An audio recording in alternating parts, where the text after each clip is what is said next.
আপনি কোনোদিন এমন বিয়ে দেখেছেন যেখানে পাত্র বিয়ের মণ্ডপে বসে হাউমাউ করে কাঁদছে? एक इंजीनियर की शादी होती रही और शादी के वक्त इंजीनियर रोता रहा, कहता रहा शादी से बेहतर है मुझे मार दीजिए। এই ইঞ্জিনিয়ারের নাম বিনোদ কুমার।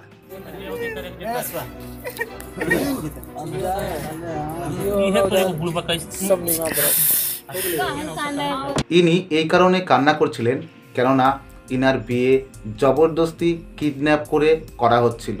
বিনোদ কুমারের এক বন্ধু বিনোদকে কিডন্যাপ করে এবং মাথায় বন্দুক ঠেকিয়ে বিনোদকে জোর করে বিয়ে দিয়ে দেন। শুধু কি বিনোদ কুমার? আগে না, বিহারে প্রত্যেক বছর কিছু না হলেও 8-10,000 বিয়ে ঠিক এইভাবেই হচ্ছে। একে বলা হয় পাকড়াও বিবাহ। এই ধরনের বিয়ে বিহারের কিছু পার্টিকুলার জেলায় বেশি প্রচলিত। কিছুদিন আগে একটা নিউজ ভাইরাল হয়েছিল যেখানে বিহারের বৈশালী জেলার বাসিন্দা গৌতম কুমারকে কিডন্যাপ করে বিয়ে দিয়ে দেন। এই ঘটনার 2 সপ্তাহ আগে গৌতম কুমার সরকারি স্কুলের শিক্ষকের চাকরি পান। এই ধরনের বিয়ে করানোর জন্য বিহারে বেশ কিছু গ্যাং আছে, যে গ্যাংগুলো মেয়ের বাবার কাছ থেকে টাকা নিয়ে থাকেন। যে সমস্ত ছেলেরা এই বিয়ের শিকার হয়েছে তারা গ্যাংয়ের ভয়ে কোনোদিনও পুলিশের কাছে মুখ খোলেনি। আমাদের দেশে বিয়ে একটি পবিত্র বন্ধন হিসাবে ধরা হয়।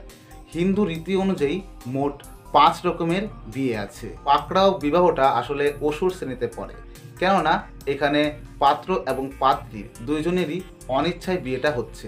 বিহারে প্রথম দিকে এই বিবাহ প্রচলন থাকলেও পরবর্তীতে অনেক কমে গিয়েছিল, কিন্তু বর্তমানে কিছু গ্যাং এই পাকড়াও বিবাহকে নিজেদের ব্যবসায় পরিণত করে নিয়েছে।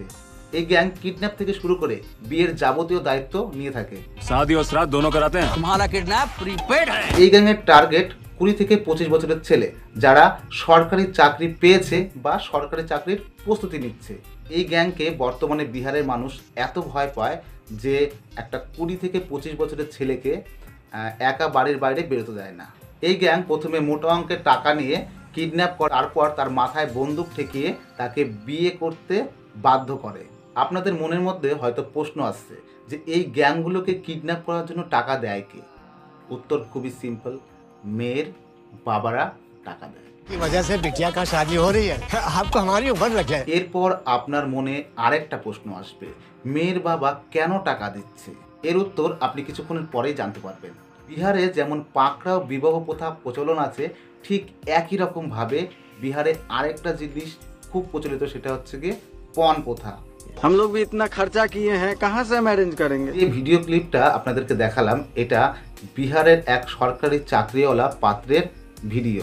1 लाख ना बाकी है, वो तो मिल ही जाएगा ना। सोना का चैन और अंगूठी वो भी बाकी है। वो तो उम्र वक्त में मिल जाएगा। नहीं नहीं, हमको अभी चाहिए। পাত্রীপক্ষের তরফ থেকে সমস্ত আবদার পূরণ করা হয়েছিল। শুধুমাত্র 1 লক্ষ টাকা পাত্রীপক্ষ জোগাড় করতে না পারায় পাত্র জেদ ধরে যে সে বিয়ে করবে না। ভারতবর্ষের প্রায় প্রত্যেকটা রাজ্যেই কম বেশি পণ প্রথা প্রত্যক্ষ বা পরোক্ষভাবে থাকে, কিন্তু বিহারে সবথেকে বেশি। আর ছেলে যদি সরকারি চাকরিওয়ালা হয় তাহলে সোনায় সোহাগা, অর্থাৎ পণ তাকে দিতেই হবে, সে লোন করেই হোক আর ভিক্ষা করেই হোক। ধনী বলো দরিদ্র বলো, সবাই কিন্তু এই ব্যাধির শিকার। আর ঠিক এই কারণেই পাত্রীপক্ষ সুপ্রতিষ্ঠিত পাত্রকে ধরে পাকড়াও বিবাহ দিয়ে থাকে। বিহার এমনি একটা গরিব রাজ্য, কিন্তু যখন বিয়েতে পণের ব্যাপারটা আসে তখন এদের কাছে 15 থেকে 20 লক্ষ টাকা একটা সাধারণ মামুলিক ব্যাপার হয়ে ওঠে। কিছু ছেলে শুধুমাত্র সরকারি চাকরি এই কারণেই করতে চায় যাতে বাজারে তাদের রেট আরও বেশি হয়। আর একবার যদি কোনো কারণে সরকারি চাকরি হয়ে যায় তাহলে তো কোনো কথাই নেই। আর ছেলে যদি সরকারি অফিসের চাপরাশির চাকরিও করে তাহলে 6 থেকে 7 লক্ষ টাকা তারা পণ দাবি করে থাকে। सबसे निचला लेवल का भी अगर चपरासी का भी नौकरी मान लीजिए ना, तो 6-7 लाख आपका तिलक बन गया। এই সমস্ত ছেলেদের বক্তব্য হলো, এত টাকা খরচা করে পড়াশোনা করেছি তো শ্বশুরের কাছ থেকে সেই টাকা তুলতে হবে। ना पढ़ाने में पूरा पैसा खर्चा होता है, तो उसके लिए तो देखना पड़ेगा ना, इसीलिए दहेज यह लिया जाए। পণ দেওয়া এবং পণ নেওয়া দুটোই আমাদের সমাজে ঘৃণ্যতর অপরাধ। একটা সাধারণ বাড়ির মানুষদের 10 থেকে 15 লক্ষ টাকা দেওয়া অসম্ভব। পাত্রীপক্ষ পাকড়াও গ্যাংকে টাকা দেয় আর পাকড়াও গ্যাং সরকারি চাকরিওয়ালা ছেলেদেরকে কিডন্যাপ করে এবং জোর করে বন্দুক ধরে বিয়ে দিয়ে দেয়। গ্যাংস্টাররা বেছে বেছে এমন পরিবারের ছেলেদেরকে খোঁজে যাদের সামাজিক এবং আর্থিক অবস্থা খুব একটা ভালো না। এরা পাকড়াও গ্যাংয়ের উপরে কোনোরকমভাবে অ্যাকশন নিতে পারে না, কারণ এই গ্যাংস্টাররা পরিবারের উপরে চাপ দেয় এবং মেরে ফেলার হুমকি দেয়।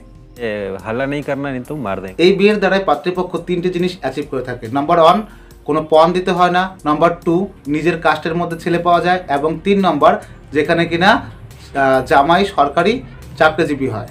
अब तो मैंने यही सोच लिया कि मुझे जिस तरह से ज़िंदगी जीने का था, मेरे नसीब में जो था वो हो गया। अब मुझे यहाँ से न्यू ज़िंदगी की शुरुआत करने का। পাত্রীপক্ষ যখন দেখে মেয়ের বিয়ে হচ্ছে না এবং নিজের জাতের মধ্যে কোনো ভালো ছেলে পাচ্ছে না, তখন তারা পাকড়াও গ্যাংয়ের সাহায্য নেয়। প্রত্যেক পাত্রীর পরিবারে চায় মেয়ের একটা ভালো জায়গায় বিয়ে হোক, ভালো বাড়ি হোক, ভালো ছেলে হোক এবং প্রচুর টাকা পয়সা থাক। কিন্তু এত কিছু পেতে গেলে তাকে কিছু না হলেও 10 থেকে 15 লক্ষ টাকা পণ দিতে হবে। সাধারণ বাড়ির মানুষেরা এত টাকা কোথা থেকে দেবে? তাই এদের জন্য পাকড়াও বিবাহ সব থেকে উপযোগী। এতক্ষণ ধরে আমরা ছেলেদের কথা বললাম, এই পাকড়াও বিবাহতে মেয়েদেরও কোনো রকমভাবে পারমিশন নেওয়া হয় না। This is forced marriage in which there is no consent has been taken from the boy or from the girl. এত বড় একটা সিদ্ধান্ত নেওয়ার আগে মেয়ের বাড়ির লোক কোনোদিন মেয়েকে জিজ্ঞাসা করে না। এখানকার লোকেরা মেয়েদেরকে বাড়ির বোঝা হিসেবে মনে করে এবং তাকে বিয়ে দিয়ে সেই বোঝা মুক্ত হতে পারলেই বেঁচে যাবে, এরকমটাই ভাবে। বিহারের লোকেরা ভাবে কোনো রকমভাবে একবার বিয়ে হয়ে গেলে সব কিছু ঠিক হয়ে যাবে, কিন্তু আসলে এটা হয় না। এই ধরনের বিয়েতে ছেলেরা কোনোদিনও স্ত্রী হিসাবে মেয়েটাকে গ্রহণ করে না। क्या सोचती होगी, उसका जिंदगी तो बर्बाद कर दे। ছেলেরা তো বিয়ের আগে কিডন্যাপ হয়ে গেল, ঠিক আছে, কিন্তু মেয়েরা বিয়ের আগেও যেমন বাপের বাড়ির বোঝা থাকে, ঠিক একই রকম ভাবে স্বামীর বাড়িতে এসেও সেই বোঝা হিসেবেই থেকে যায়। सहेली यार क्या बोलते हैं, डेडी पढ़ो लिखो, जो हुआ हुआ, इस सब को बात को दिक्कत कोई ना रखो, ऐसा बात दुनिया में होते ही रहते हैं। ভিডিওতে যাকে দেখানো হলো ইনার নাম মহারানী। 2012 সালে এই মহারানীর বিয়ে হয়েছিল প্রবীণ কুমারের সাথে। মহারানী বলছেন, যা হয়েছে হয়েছে, পৃথিবীতে এমন ঘটনা ঘটেই থাকে। কিছু কিছু ক্ষেত্রে পাত্র এবং পাত্রী দুইজনেই সম্পূর্ণটা ভাগ্যের উপরে ছেড়ে দেয়, আবার কিছু কিছু ক্ষেত্রে মেলামেশা করতে করতে সবকিছু ঠিকও হয়ে যায়। आपको क्या लगता है, आपकी पत्नी से आप खुश हैं? उससे खुश हैं, उसका व्यवहार से। मम्मी का बहुत सेवा करती हो। कभी कभी हम भी महसूस कर लेते हैं कि वो दूसरी ऐसा करती है। কিছু ছেলে এর বিরুদ্ধে আইনি পদক্ষেপ নিচ্ছে। আপনাদের ভিডিওর প্রথমে দেখিয়েছিলাম যে বিয়ের মণ্ডপে একটা ছেলে কান্না করছিল এবং তার নামও বলেছিলাম যে বিনোদ। এই বিনোদও কিন্তু পাকড়াও বিবাহের শিকার হয়েছে। তার পাকড়াও বিবাহ হয় 6 বছর আগে। ইনি কোর্টের মাধ্যমে বিবাহ ক্যান্সেল করিয়েছেন। ঠিক একইভাবে আর্মি অফিসার রবিকান্তেরও পাকড়াও বিবাহ হয়েছিল 2013 সালের 30শে জুন। ফাইনালি 10 বছর পরে পাটনা হাইকোর্ট এই বিবাহ বেআইনি বলে ঘোষণা করেছে। তো বন্ধুরা, ভিডিও শেষে একটা কথাই বলবো, এই পাকড়াও বিবাহ সেই দিনই শেষ হবে যেই দিন বিহারের মানুষের মধ্যে, প্রত্যেকটা মানুষের কাছে শিক্ষার আলো পৌঁছে যাবে। অর্থাৎ শিক্ষার আলোয় আলোকিত না হলে মানুষ কিন্তু এইরকম কর্মকাণ্ডে লিপ্ত থাকবে। তো বন্ধুরা, আজকের মতন ভিডিওটা এখানেই শেষ করব। আপনাদের যদি ভিডিওটা ভালো লেগে থাকে তো অবশ্যই কমেন্ট করে জানাবেন। আর আপনি যদি চ্যানেলে নতুন হয়ে থাকেন তাহলে অবশ্যই চ্যানেলটিকে সাবস্ক্রাইব করতে ভুলবেন না। ভালো থাকবেন, সুস্থ থাকবেন। দেখা হচ্ছে একটা নতুন ভিডিওতে।